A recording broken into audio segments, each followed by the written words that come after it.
Soy Mariela Martínez, especialista en contenido e inteligencia comercial en Psicotest, expertos en evaluaciones laborales. Ofrecemos pruebas psicométricas, evaluaciones de la NOM y clima laboral para ayudarles a evaluar a su equipo de forma eficiente y objetiva. Les doy la bienvenida a nuestro webinar, Clima Laboral 2025, Rotación, Productividad y Atracción del Nuevo Talento. Sabemos que han invertido su tiempo e interés en adquirir habilidades valiosas y nuestro objetivo es brindarles un conocimiento sólido y práctico que les permita hacer contribuciones significativas en sus respectivas áreas. Entonces, sin más por el momento, es un gusto para mí presentarles a nuestra invitada experta de hoy, Ana Aurora Martínez Carrillo. Aurora es gerente de investigación en Psicotest, con 13 años de experiencia en psicología aplicada. Especializada en psicometría y evaluación psicológica, es licenciada en psicología y maestra en psicología de la salud por la Universidad Autónoma de Nuevo León. Ha liderado importantes proyectos en el diseño y validación de pruebas psicométricas y mejorado procesos de selección y desarrollo organizacional en diversas empresas. Aurora también ha impartido clases en materias como metodología de la investigación y pruebas psicométricas y ha colaborado con iniciativas de responsabilidad social en Buenos Aires y Guadalupe. Además, cuenta con estudios en prestigiosas universidades internacionales y actualmente cursa un MBA en la Universidad Católica Argentina. Aurora compartirá con ustedes su profundo conocimiento y su pasión por este campo, así que les invito a que aprovechen al máximo su experiencia. Aurora, un gusto tenerte nuevamente para acá. Bienvenida.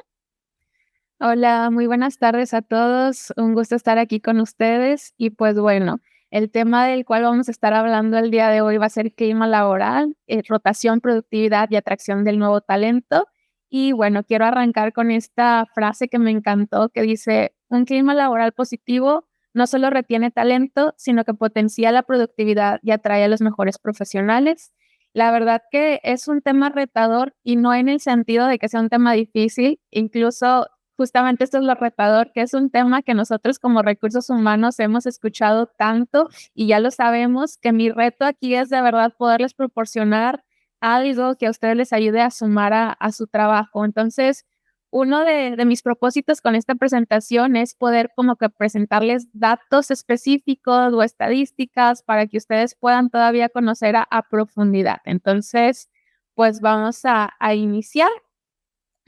Como ustedes pudieron ver ahí cuando se inscribieron, el día de hoy vamos a estar tocando estos 4 puntos, que el número 1 está relacionado con, sí, rotación laboral, pero ¿cuánto es el costo o por qué es tan impactante, no? Entonces, bueno, vamos a hacernos conscientes del costo de la rotación de personal y cómo reducirlo mejorando, pues, el clima laboral, que es el objetivo. En el segundo punto vamos a estar hablando sobre productividad y proactividad, que también hemos escuchado mucho al respecto acerca de cómo el buen clima laboral mejora la productividad. Posteriormente vamos a estar hablando de la nueva cultura organizacional, hacernos conscientes de que esto puede funcionar como un imán o al contrario, como un repelente de talento en nuestras empresas.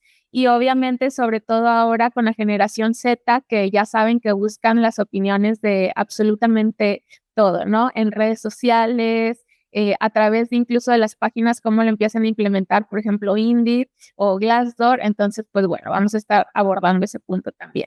Y por último, para ir cerrando, vamos a hablar sobre el diagnóstico de clima laboral, que pues va a ser la clave para detectar problemas antes de que sea tarde, ¿no? Muy bien. Entonces, vamos a comenzar. Yo creo que el índice de rotación todos lo tenemos bastante claro. Me imagino que la mayoría de nosotros lo tenemos como uno de nuestros KPIs, pero para los que pueden ser todavía perfiles juniors, vamos a explicarlos para que también lo conozcan con profundidad y que también pues podamos ver cómo se obtiene si es que lo hiciéramos de manera manual, ¿no? Que entender más allá de aquellos Exceles que podemos tener o aquellos softwares que tenemos para medir este índice de rotación, ¿no? Entonces, bueno, básicamente, antes de pasar al costo, pues vamos a tener en cuenta que para saber el costo, primero tenemos que conocer cuál es nuestro índice de rotación en la empresa. Y aquí hay 3 datos muy importantes que vamos a tener que tener en cuenta. Número 1 va a ser el número de empleados que dejaron la empresa. Pero antes de este número de empleados que dejaron la empresa, hay que fijar cuál es la fecha que nosotros vamos a querer determinar para medir este índice de rotación. Muchas empresas lo hacen de manera anual. También, además de hacerlo de manera anual, traen su índice de rotación mensual y algunos también de manera semestral. Esto ya lo define cada gerente de recursos humanos acerca de cómo quiere estar evaluando y sobre todo comparando contra años anteriores, meses anteriores, porque saben que en algunos giros dependemos mucho acerca de la temporada, ¿no? Que en diciembre nos renuncian todos o en enero ya todos están buscando otra vez trabajo. Entonces, ese índice de rotación es necesario que nosotros podamos compararlo. Entonces, una vez que ya hemos definido cuál es el periodo de fecha que lo vamos a estar utilizando, si va a ser anual, semestral, bimestral, mensual, ahora sí, en ese periodo de tiempo que hemos elegido, vamos a contar cuántos fueron los empleados que dejaron la empresa y luego lo vamos a dividir entre el número de empleados al inicio de ese periodo de fecha que yo elegí, más el número de empleados al final de ese periodo de fecha que elegí, lo divido entre 2 y este resultado lo voy a multiplicar por 100 y este es el índice de rotación que voy a tener yo dentro de mi empresa.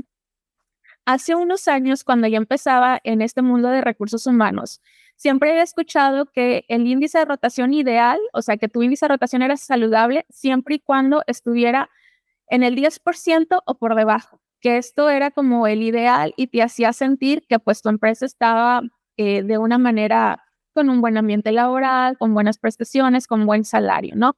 Sin embargo, ya actualizándonos con todos estos años que hemos avanzado y todas las investigaciones que se han hecho al respecto, hoy en día sabemos que no existe ese 10% ideal, porque ya al día de hoy sabemos que cada sector tiene sus propias características, que cada sector tiene sus propios desafíos, que en el área de IT va a ser mucho más alto, que en el área de hostelería, pues ni te cuento, porque todo eso se mueve por temporadas. Entonces, más allá de compararnos contra un ideal, vamos a compararnos, sí, con las mejores prácticas de los de nuestro sector, pero también con nosotros mismos como empresa, de cómo hemos estado haciendo, porque entre las investigaciones se mencionaba que muchas veces el índice de rotación es mucho más estable en las pequeñas empresas y medianas empresas en comparación con las que son ya internacionales, ¿no? Entonces, ese es otro factor a tener en cuenta para nosotros ir detectando qué tan bien o qué tan mal o qué hay que mejorar, ¿no? Entonces, aquí, por ejemplo, yo les traje estos 3 datos. Un ejemplo es un estudio que hizo Nailted en el 2024. Lo hizo específicamente para el sector de tecnología y ellos reportaron que durante el 2024, para esta área, el índice de rotación estaba en un 24.98%. O sea, si se fijan, bastante alejado al 10% que años anteriores teníamos como un ideal, casi triplicado, ¿no? Por otro lado, por ejemplo, en Randstad, en el 2023 nos hablaba que en el sector de hostelería, como es un sector donde hay muchísimo movimiento por vacaciones y por temporadas, pues obviamente el número de empleados que dejaban empresas era muy alto. Por tanto, ese índice de rotación llegó a tener hasta un 63.7%. O sea que si se comparaban con ese 10%, era catastrófico. Por otro lado, en España, en el 2022, esta misma empresa hizo un estudio y hablaba de que en general, a nivel país, traían un índice de rotación del 17% y ya nos mencionaba algún desglose, digo, ustedes los pueden buscar también ahí, traían gráficas. Por ejemplo, en ingeniería civil hablaba de un 37% de rotación y en servicios financieros un 11.8%. Entonces, estos son algunos ejemplos para tener en cuenta. Y esta fórmula que les puse al lado es como ya, si quisieran aplicarla para que no se viera tan de manera conceptual con números, ¿no? Vamos a suponer que yo elegí hacerlo de manera anual, que tuve 2 empleados que dejaron la empresa. Al inicio yo tenía 55 colaboradores de ese periodo que establecí. Al finalizar ese periodo tenía 78. Sumé, dividí entre 2, multipliqué por 100 y al final mi índice de rotación laboral fue de un 18%. Si estuviera hablando que esta empresa pertenecía al área de tecnología, pues voy a decir que estoy bastante saludable en comparación con las empresas de más sector de tecnología, ¿no? Entonces, esta es la manera en que ustedes lo pueden ir manejando. Perfecto. Ahora que ya entramos en la manera de que, ok, ya sé cuál es mi índice de rotación, ahora sí vamos a pasar a ver cuánto es lo que cuesta. Para poder sacar cuánto cuesta, que esta es como la parte más difícil porque no hay así datos tan específicos de cuánto cuesta, vamos a tener en cuenta tanto los costos directos o como los indirectos. Incluso había una autora que mencionaba que también había unos costos, ella le llamaba primarios, secundarios y terciarios. Entonces los manejaba de estas tres, pero yo dije, bueno, para nosotros a nivel empresa creo que basta con el directo e indirecto, ¿no? Porque estos costos primarios los manejaba como los cuantitativos que estamos acostumbrados a manejar. Los costos secundarios los manejaba como aquellos datos cualitativos que nos ayudaba a sondear más. Y por último, los costos terciarios decía que eran como más a largo plazo y era pues más difícil de evaluarlos. Entonces yo, para hacerlo más práctico, dije, bueno, costos directos e indirectos para poder aterrizarlos. Porque al final de cuentas, cada vez que nos toca negociar con los directivos o con la gerencia, pues lo primero que nos van a pedir son datos duros, números que demostremos con hechos cuánto es lo que estamos gastando para que ellos nos autoricen más presupuesto y podamos invertirlo en nuestras estrategias para retención de talento, ¿no? Entonces, bueno, otra cosa importante que no sé cómo lo manejan en sus empresas, pero sí esta parte de rotación de personal también es un dato que desde el departamento de finanzas deberían de tener bastante en cuenta, porque cuando tenemos un índice de rotación saludable comparado con nuestro sector, con nuestra empresa, estamos hablando de que las finanzas de la empresa son saludables. Entonces, a veces pareciera como que no hay una relación tal cual, pero sí es muy importante. Entonces, ¿cuál es la idea? Según estudios de Gallup, ellos mencionaban que el costo de reemplazar a un colaborador puede variar desde entre el 50% hasta el 200% del salario anual de esa posición. De esto va a depender de varios factores que lo vamos a ver en la slide siguiente, donde les muestro algunos casos específicos. Pero para mí, ¿qué es lo que me gustaría o me encantaría que se lleven de esta slide? Es que podamos precisar nosotros cuánto es realmente lo que nos está gastando a nosotros, más allá de lo que menciona Gallup, que obviamente es importantísimo tenerlo como referente, pero al final de cuentas va a ser más valioso para nuestro directivo, para nuestro gerente, si le mostramos cuál es el costo real que estamos teniendo en nuestra empresa para que nos puedan autorizar, como mencionaba, estrategias, háblese de beneficios, de team buildings, de lo que sea necesario implementar, ¿no? Entonces, ¿qué vamos a hacer primero? Bueno, primero vamos a enlistar cuáles son nuestros costos directos de los cuales sí tenemos información. El primero y el más importante que realizamos es costos de reclutamiento y selección.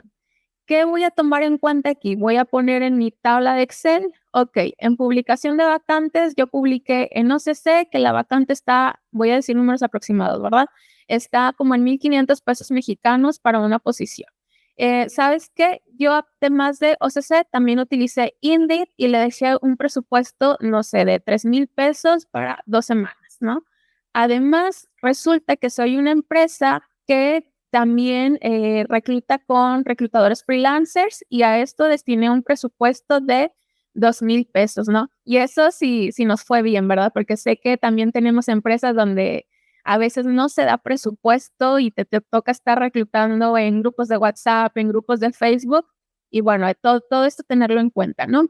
Y otra variable que a veces dejamos de lado, pero que también es bastante importante, es cuánto tiempo le tomó al equipo de selección poder cubrir esta vacante. Porque a veces decimos como, bueno, pues están trabajando con nosotros, para eso están trabajando, pero nosotros le podemos bajar a cuántas horas le dedicaron, cuánto es el sueldo que le pagamos mensualmente, dividirlo entre las horas y esto sumarlo también al costo directo de reclutamiento y selección, el tiempo que llevó a hacer entrevistas, evaluaciones, dar seguimiento. Entonces, aquí ya podemos tener nuestro primer costo en cuanto a reclutamiento.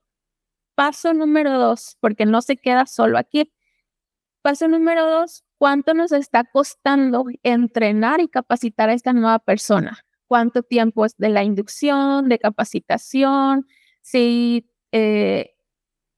un compañero en su mismo nivel jerárquico tiene que estarlo capacitando todo un día completo, ahí también esos recursos ya se están yendo hacia esta capacitación, o no, pues simplemente tiene que ir al departamento de capacitación y ellos la capacitan. Bueno, de igual forma, ¿cuántas horas en dinero cuesta que esta persona pues lo esté capacitando, ¿no? Y este tiempo de adaptación. Entonces, ahí tenemos el segundo costo a sumar. Luego, en el tercero, estamos hablando de una pérdida de productividad. ¿A qué me refiero con esta pérdida de productividad? No sé si les ha tocado, pero muchas veces los clientes nos dicen, oye, pues ¿sabes qué? Pero sí necesito que traiga ya sus 5 años de experiencia en el sector, porque no quiero que la curva de aprendizaje sea muy larga o sea muy grande y esto pues nos quite más tiempo, ¿no? Entonces, independientemente de si la persona tiene 5 años, es un recién egresado o trae 15 años de trayectoria profesional, sabemos que también se requiere esta curva de aprendizaje para que se adapte a nuestra empresa, a nuestro giro, a nuestro negocio. Y entonces aquí también estamos hablando que hay una disminución de productividad que hay que contabilizar de qué hubiera pasado si el otro empleado seguiría ahí con nosotros. Este pareciera que es un poquito más difícil de medir para nosotros porque aquí tendríamos que estar trabajando en conjunto con el líder de esa área para saber cuáles son los KPIs que está manejando esa área y poder hacer nosotros una estimación numérica. Si esto ya es como muy complicado para nosotros, bueno, podemos hacer alguna especie de estimado o simplemente comentar que esa variable la estamos como dejando fuera, ¿no? Y por último, pero no menos importante, que también aquí se va bastante presupuesto, son los costos administrativos. ¿Cuánto costó liquidar a la anterior persona en caso de que haya sido un despido? ¿Cuánto costó el pago del finiquito? Si es que hubo que hacer algún trámite legal, en caso de que algún ex colaborador haya decidido irse a mediación, a conciliación o alguna de estas situaciones. Entonces, todos, una vez que ahora sí sumamos todos estos gastos, ya ahora sí podemos decir, ¿sabes qué? En mi empresa, reemplazar a alguien está evaluado en 30,000 pesos mexicanos o 50,000 pesos o ver, ¿no? Y de esta manera ya pudiéramos nosotros ahora sí hacer el análisis comparativo contra Gallup y decir, ¿sabes qué? Sí, sí fue el 50% del salario anual o resulta que no, que dado mi giro y mi sector, estoy en un 300% porque es un perfil súper especializado y técnico que me cuesta bastante encontrar y la vacante ha estado alrededor de 3 meses. Ya ahí vamos a poder ir aterrizando, ¿no? Y en los costos indirectos que muchas veces no tomamos en cuenta, pero que también son relevantes, es que sí hay un impacto en la moral del equipo, porque cada vez que se va alguien de la empresa, puede ser que se haya tenido que despedir por bajo desempeño y en ese caso sí hay una repercusión moral en el equipo porque se quedan como, bueno, entonces lo estamos haciendo bien, lo estamos haciendo mal, nos puede tocar a nosotros y el hecho de estar con esa preocupación pues también desmotiva o hace que los demás colaboradores empiecen como a bajar la productividad, ¿no?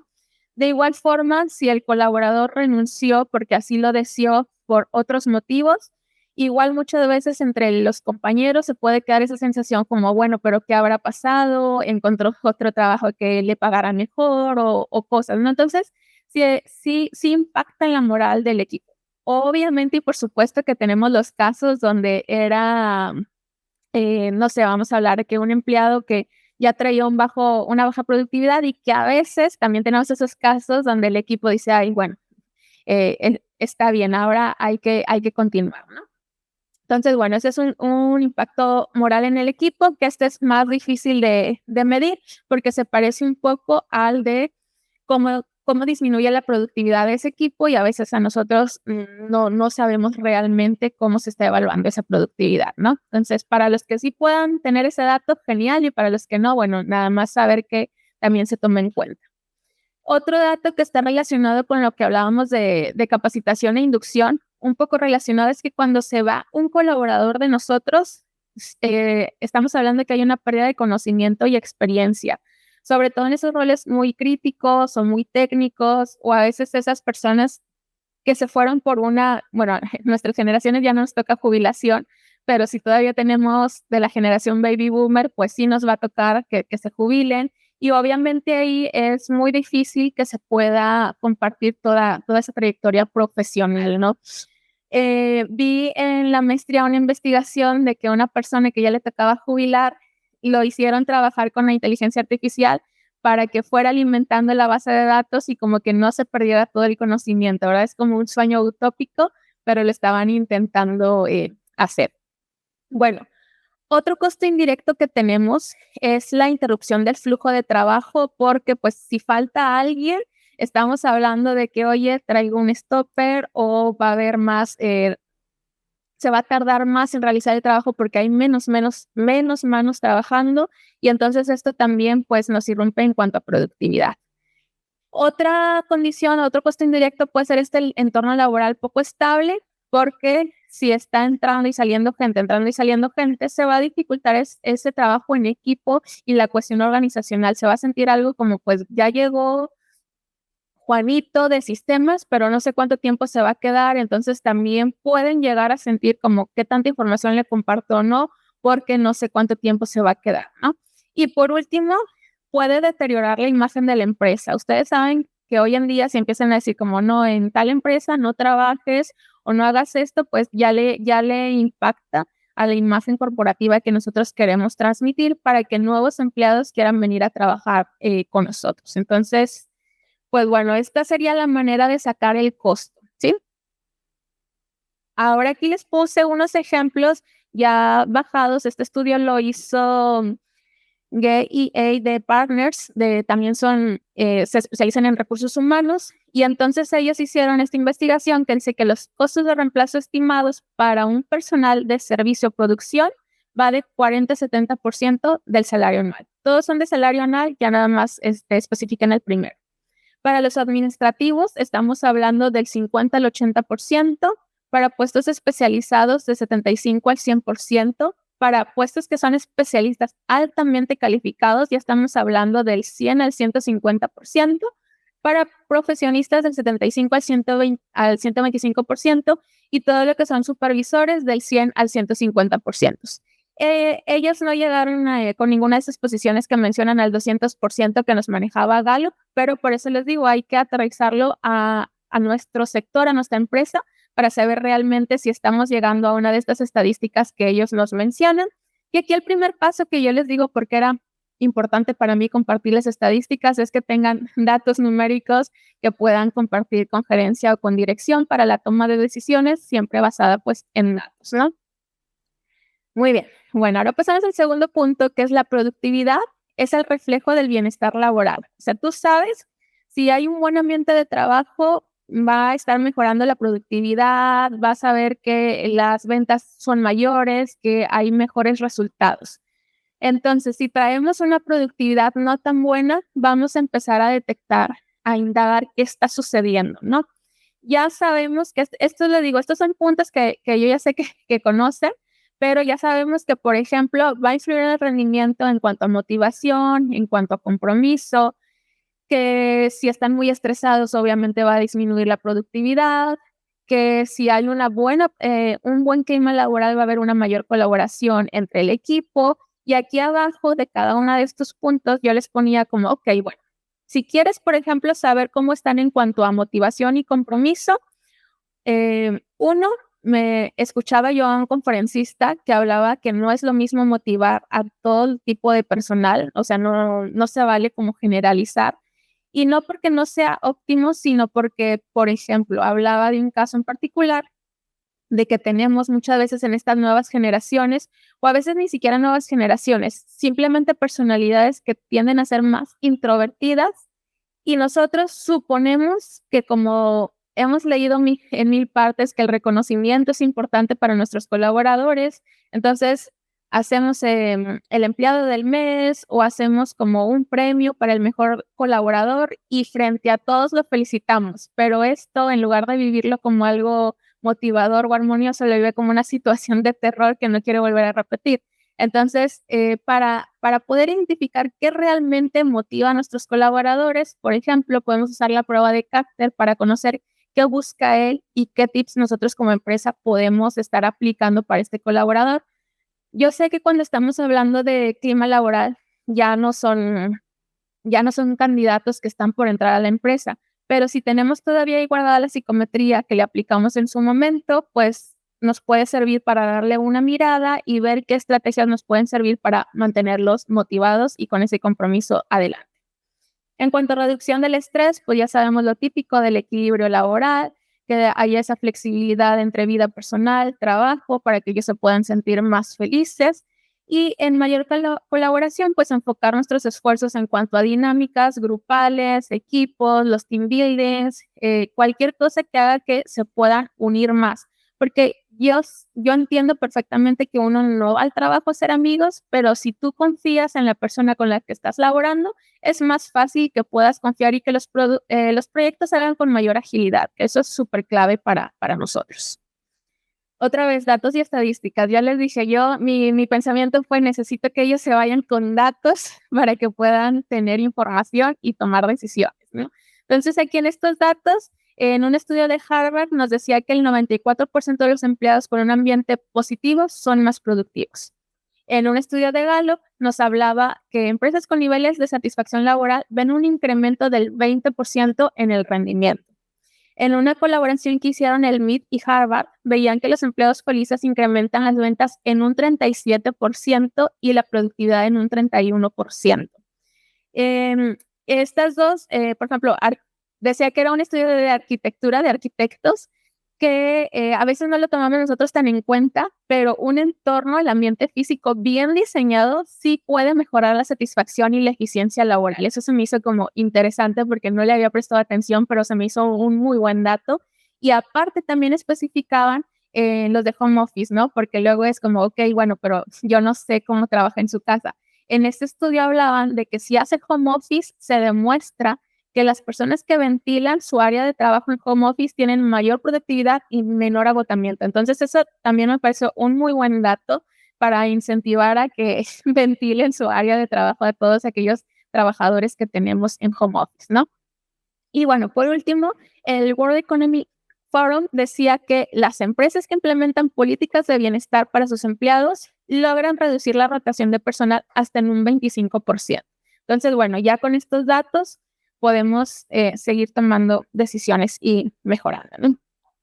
Ahora, nosotros hablábamos en el temario acerca de la proactividad y yo quería compartirles que supongo que ya lo saben, pero recordarnos o enfatizar que pues, la proactividad es el secreto de los equipos de alto rendimiento. Si nosotros queremos tener equipos de alto rendimiento, vamos a estar fomentando que haya una proactividad en ese equipo para que realmente puedan hacer sus labores, que puedan tener esa iniciativa de sacar adelante los proyectos.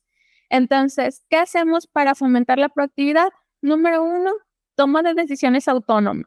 Yo sé que a veces se nos dificulta debido al nivel del puesto, pero siempre de acuerdo a ese nivel, darle esa libertad de que pueda tomar sus propias decisiones para que pueda sentir como ese empoderamiento de que tiene autonomía, tiene independencia, tiene libertad y si hace un buen trabajo, tiene buenos resultados, su confianza va a ir incrementando y por lo tanto va a seguir siendo más proactivo.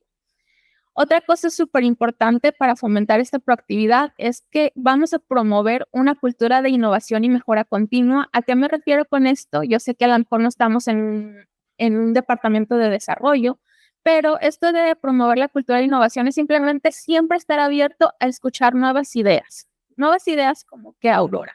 Bueno, cada personal que nosotros tenemos en su puesto de trabajo, estamos hablando de que es experto en eso, ¿sí? Entonces, poder confiar en que él es experto y a lo mejor él trae las mejores prácticas de esa área y dejarlo que venga y proponga, que diga que si se enteró que tal investigación tal o en una empresa con mayor trayectoria y están implementando tal estrategia, dejarlo que escucharlo, sondearlo, ver si se puede aplicar y promover eso, que se quieran seguir actualizando. Entonces, eso también los va a ayudar a ser más proactivos.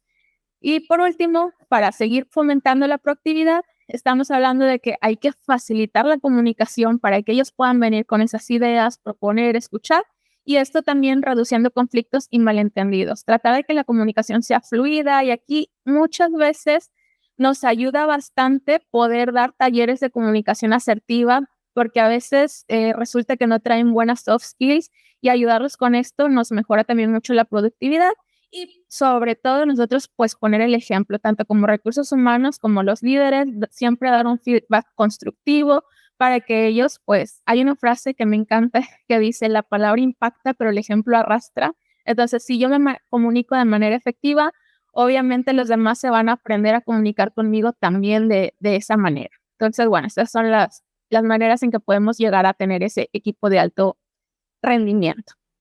Muy bien, ahora, ¿cómo se relaciona todo esto que estamos hablando de cultura organizacional con la atracción de talento? Bueno, no sé si les ha pasado, a mí sí, ahorita traigo 2 vacantes. Una de ellas, me ha tocado estarla, promoviendo a través de redes sociales. Y en esta vacante que tengo, he visto muchos posts de Facebook donde dicen: ¿qué empresas recomiendas no trabajar? O sea, ya de entrada es como que qué empresas le dan un tache, ellos hablando desde esta parte como social, ¿no? Entonces, la cultura organizacional no solo define la identidad de la empresa, sino que también ya con esos comentarios empiezan a actuar como un imán como aspiracional de, sí, yo quiero trabajar en Google, yo quiero trabajar en Salesforce, yo quiero trabajar en Walmart, lo que sea, o no, esa, por ejemplo, no sé si les ha tocado, yo creo que es en recursos humanos, tenemos muy quemado, uno que venden sartenes, mejor no digo nombres para no meterme en problemas, que venden sartenes y ya todo el mundo sabe, como que si es una entrevista de eso, mejor ni te acercas, ¿no? Entonces eso funciona como un repelente y yo creo que sí, a lo mejor lo inició la generación Z, los más jóvenes, pero hoy en día todos hacemos uso de estos, ¿no? Entonces, por ejemplo, a mí me encantó que, digo, igual ya sé que tiene tiempo Indita haciéndolo, pero cada vez que terminas de trabajar en un lugar, te envía una pequeña encuesta para que califiques cómo es esa empresa. Entonces, sí es importante conservar una cultura organizacional buena, porque pues obviamente esto nos impacta en el branding y que quieran venir a trabajar con nosotros. Ahora, más estudios. Ahora, ¿cómo vamos a utilizar la cultura organizacional como una ventaja competitiva? Bueno, según Forbes, otra vez aquí se va un poco de la mano con otro dato que habíamos visto.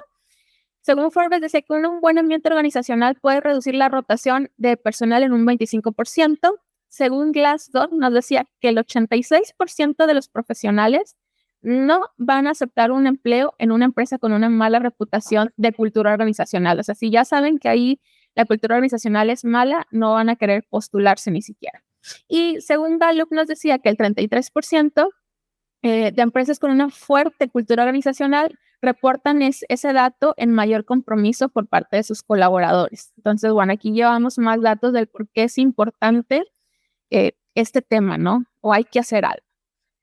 Ahora, igual llevado de la mano con datos, ¿qué busca la generación Z en una cultura organizacional y por qué es importante hablar de la generación Z? Bueno, hoy en día esta generación está abarcando el 27% de la fuerza laboral y cada vez se va a ir más incrementando más. Entonces, por eso es importante voltearlos a ver, darnos cuenta de que es importante y como quiera también nos ayudan a ir mejorando las prácticas empresariales. Entonces, por ejemplo, ¿qué queremos hacer en caso de que queramos atraer talento joven? Número uno, tener nuestra misión, valores y propósitos bien definidos. ¿Para qué? Para que las personas de la generación Z puedan identificarse, porque el 70% de ellos buscan que sus valores se alineen con los de la empresa, según Deloitte, ¿no? Otra cosa muy importante y que esto pasó a partir de la pandemia, bueno, tal vez ya era desde antes, pero a partir de la pandemia empezamos a buscar este equilibrio vida-trabajo. Nos dimos cuenta de que era súper, súper importante. Entonces, tener estos esquemas híbridos o tener, por ejemplo, estas prestaciones. Hay empresas que si es el día de tu cumpleaños, te puedes tomar el día, ¿no? Es este tipo de estrategias que ya conocemos, ¿no? El 74% prefiere trabajos con horarios flexibles y opciones de trabajo remoto según LinkedIn. También tenemos que empezar a fomentar esas prácticas de diversidad e inclusión, más allá de la típica estrategia que a veces se puede hacer como, sí, mes junio y la banderita, sino realmente ser procesos inclusivos, como por ejemplo, poder tener herramientas dentro de nuestra empresa para que personas con ceguera, con sordera, personas que tengan alguna discapacidad motriz, de verdad puedan ser incluidas en nuestras empresas. El 77% de la generación Z considera que busca esta diversidad para buscar empleo, según Glassdoor. Entonces, es importante voltear a ver todas estas iniciativas, ¿no? Y por último, que esto ya lo tenemos desde siempre, pues oportunidades de crecimiento y desarrollo. Creo que más allá de la generación Z, todos valoran que haya un aprendizaje continuo y un crecimiento profesional dentro de su carrera. ¿Cuáles son unos ejemplos de empresas con cultura organizacional atractiva para la generación Z? Google. ¿Por qué? Porque ellos ponen énfasis en la innovación y en el crecimiento personal. Salesforce porque ellos tienen esta cultura inclusiva y enfocan el bienestar de sus empleados. Me tocó conocer en el MBA que estaba haciendo un compañero y nos hablaba de todas las prestaciones de Salesforce y era como increíbles. Entonces, sí, uno de sus pilares es el bienestar de sus colaboradores. En Spotify, ellos tienen como prioridad flexibilidad laboral total, incluso después de la pandemia, que sabemos que hoy en día muchas empresas han ido quitando como esos beneficios del home office después de la pandemia, ¿no? Y se me repitió Google, debería decir otra empresa ahí. Ya sé, decía Patagonia. Decía Patagonia, que es fuerte enfoque en la sostenibilidad y el propósito social. Esa de Patagonia es una empresa argentina. Yo estoy acá viviendo en Argentina y bueno, compartí ese dato. Muy bien, ahora ya hemos hablado de todo lo que implica rotación laboral, productividad, proactividad. ¿Cómo vamos a diagnosticar o por qué se está yendo la gente o por qué está bajando la productividad? Tenemos primero nosotros que lograr identificar qué está pasando. Más allá del número alto que traigamos, más allá de que sea bastante costoso, no podemos dar un tratamiento si no sabemos cuál es la causa, ¿no? Entonces, así como diría el médico, es como, ok, bueno, necesito saber cuáles son tus síntomas para poder darte cuál es el mejor medicamento y que te ayude a sanar. Entonces, en este caso estamos hablando de sanar la cultura organizacional. Yo puse aquí 10 puntos, no quiere decir que solamente sean estos 10 puntos, obviamente pueden existir muchísimos más, pero estos son bastante representativos para empezar a darnos una idea acerca de este diagnóstico de qué está sucediendo, para poder pues implementar estrategias que realmente sirvan y que no sea nada más oye, escuché que está de moda los team buildings, vamos a traer uno para nosotros porque es lo que está de moda y hay que hacerlo. No, es como realmente cuál sería el objetivo, realmente qué es lo que quieres reforzar, qué es lo que quieres mejorar para saber si el team building es lo mejor o el team building aplicado a qué, ¿no? Entonces, aquí los vamos a mencionar, por ejemplo, tiene que ver en cuanto a falta de reconocimiento, tiene que ver en cuanto a un estancamiento profesional, está relacionado con una desalineación cultural, a lo mejor tiene que ver con problemas de salud, porque resulta que no está en un lugar con sillas ergonómicas o está habiendo demasiado estrés y está impactando en su salud. Tiene que ver con que mis tabuladores de sueldo no están siendo competitivos. Tiene que ver con líderes en particular, que hay problemas de liderazgo y por eso justamente en ese departamento estoy teniendo fuga de talento. Tiene que ver con una falta de capacitación, con problemas de comunicación, no sienten confianza para poder dialogar con sus compañeros de trabajo. Puede ver con una insatisfacción laboral en general, que no está feliz con las actividades. Puede ser por una falta de equilibrio laboral. Entonces, si se fijan, son 10 temas que pueden estar relacionados, pero que si realmente logramos diagnosticar qué es lo que está ocurriendo, vamos a poder tener estrategias aterrizadas que realmente vayan a servirnos y que realmente impacten en estos niveles de reducir el índice de rotación, mejorar los KPIs de la empresa, mejorar los ingresos y las finanzas de la empresa, ¿no? Yo aquí les comparto 2 herramientas que podemos utilizar para poder llevar a cabo este diagnóstico. Número 1 son las encuestas de salida. Yo creo que es una muy buena herramienta de tenerlas incorporadas. Yo sé que a lo mejor muchos de ustedes ya la tienen y para los que no, aquí les comparto ahorita un pequeño formato. Y la segunda es el clima laboral, ¿no? Encuestas de salida son como, pues ya se me fue el talento, pero no lo voy a dejar ir así como así, sino que me dé esta información para que me funcione y pueda ser paliativo hacia los otros colaboradores que aún siguen conmigo. Y clima laboral es, sabes que no tengo ningún problema, pero no quiero esperarme a que haya algún problema. Quiero ya estar haciendo esos cuidados preventivos para no esperar hasta que tenga una fuga de talento y decir, ¿qué está pasando? ¿Qué hago? ¿No? Entonces, por eso elegí estas 2 herramientas. En cuanto a la encuesta de salida, ya sabemos que deben de ser anónimas, digo igual, aunque digamos que es anónima, ya sabemos quién se está yendo, pero bueno, igual también eso de anónima queda un poquito a veces como, estoy dando puesto, departamento, tiempo en empresa, pero bueno, es simplemente estos datos para que podamos tener la información. Ustedes la pueden ajustar a como mejor les parezca. Este es un ejemplo simple, sencillo, que puede obtener información de manera general, pero que les sirva. La razón principal de su salida, y aquí podemos poner las 10 que yo tenía o, por ejemplo, aquí algunas se repiten y siempre dejar un espacio abierto a un otro porque puede ser algo que se nos está escapando, que no estamos viendo y así podemos escuchar. Luego acá en un formato de escala tipo Likert le ponemos que califique la empresa según las diferentes áreas, por ejemplo, ambiente de trabajo, comunicación interna, relación con colegas, relación con supervisores, oportunidad de crecimiento, reconocimiento de recompensas, equilibrio trabajo, vida personal, si él estuvo muy satisfecho o hasta muy insatisfecho. Después dejamos campos abiertos para escucharlos y realmente nosotros de ahí poder tomar ideas sobre qué aspectos de la empresa consideran que funcionaban bien, pero también la parte negativa, ¿no? De qué cambios o sugerencias haría para el ambiente laboral o la experiencia de los empleados. Una sección de comentarios finales si quiere agregar algo adicional que no haya comentado. Y aquí ya está, número 7 es totalmente opcional acerca de si está interesado que lo volvamos a contactar o prefiere no ser contactado y ya, darles un agradecimiento por haberse tomado el tiempo de contestar. Esto puede ser en línea, digital, en el momento, ahí en papel cuando está firmando la renuncia, ya nosotros veremos cuál es la mejor estrategia para implementarlo. Y por último, Keyword, que les digo es como algo preventivo. No hay que esperarnos a que se nos estén yendo la fuga de talentos. Y aquí les comento un poquito, nosotros evaluamos estas 16 áreas y se presenta aquí con esta gráfica. Cada una de estas áreas les vamos a dar nosotros cuál es el promedio, es decir, cómo se encuentra esta área del clima laboral, pero también la variabilidad, que esto de variabilidad es un concepto nuevo. Nuevo me refiero, no que lo hayamos inventado, ¿verdad? Porque es un dato estadístico que ya existe, pero me refiero a nuevo para que nosotros podamos identificar realmente qué tanta gente piensa lo mismo, porque todos estamos acostumbrados a conocer estas medidas de tendencia central que nos dice, bueno, ok, esta es la mayoría, pero esta medida de variabilidad, al contrario, dice, bueno, ¿qué tanto opinan diferente los demás? ¿Qué tanta varianza tengo en esas respuestas?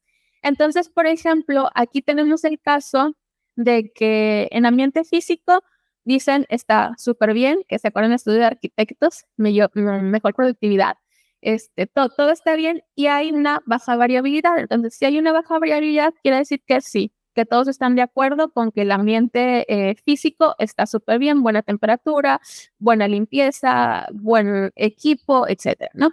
Pero, por ejemplo, que en satisfacción vemos que yo tengo aquí una satisfacción, todavía no está por debajo del 50, todavía no me preocupa tanto, pero veo que traigo una variabilidad bastante alta en el área de satisfacción. Entonces, esto quiere decir que tengo gente que opina que está muy satisfecho y tengo gente que no está nada satisfecho. Entonces, al tener estos dos extremos tan marcados, como promedio me arrojó esto, pero ahora mi trabajo como recursos humanos es identificar por departamentos, porque aquí yo puse el reporte general, pero lo pueden también dispersar por departamentos de que, ok, bueno, ahora déjame identifico cuál es el departamento donde está habiendo una menor satisfacción para aplicar ese programa específicamente a ese departamento y no a todos, porque a los que ya estaban satisfechos, pues se puede fomentar, pero no es necesario hacer como algo adicional, ¿no? Entonces, eso es lo que me encanta de la variabilidad. Mientras más alta esté, es la manera en que ustedes van a poder decidir como, ok, tengo opiniones extremas, vamos a ver qué está ocurriendo. Y si está más baja, ok, casi todos opinan lo mismo, perfecto. Nunca va a estar en cero, es imposible, pero pues estos niveles están bastante bien. Y la otra cosa que me encanta de Clibor es que la tenemos también dividido en 4 etapas que son como una especie de FODA, fortalezas, oportunidades, amenazas, líneas de acción. Aquí en este caso no tenemos ninguna área en fortaleza, quiere decir que hay todavía muchas mejoras por hacer, pero en oportunidades todavía se considera bastante sano, o sea, es como está bien, pero si o sea, está bien. Lo ideal es que la lleves a una fortaleza y ten cuidado porque si te descuidas se te va a ir a una amenaza. Entonces ahí es como, por ejemplo, aquí en el equilibrio laboral, ya se está yendo más hacia amenaza, no está en el mercado, pero está con riesgo de, entonces ahí hay algo que hacer. Luego te lo puedo decir, en este caso no hubo amenazas, que aquí es como, ya, por favor, empieza a hacer algo, porque si no, se va a ir hacia una línea de acción y ahí va a ser todavía como más difícil. Entonces, siempre es como tratar de subir la opinión. Y en líneas de acción, por eso dicen líneas de acción, ya implementa, no te esperes más, empieza ya.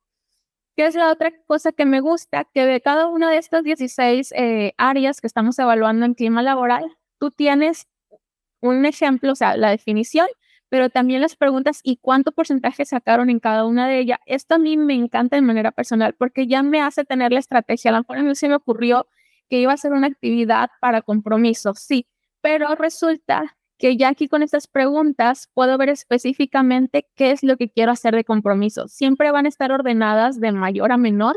Las de menor son las que tengo problemas y si están por debajo del 50% me va a salir marcado en rojo como para prestarle mayor atención, ¿no? Y aquí ya sé que la más baja es en el proceso para ingresar a la empresa. Se me explicó cuál es el objetivo, la misión y los valores de la empresa. Digo, tengo un 71%, no está mal, pero es como, ok, tengo que hacer mayor énfasis en el onboarding cuando me toque explicar esta parte para que ya no me salga pues tan bajo. O de vez en cuando volvérselos a recordar. Entonces, bueno, esto es lo que me gusta de la herramienta. Es todo lo que les traigo a compartir por el día de hoy. La verdad es que me encantó este webinar, o sea, haberme preparado para compartir toda esta información con ustedes.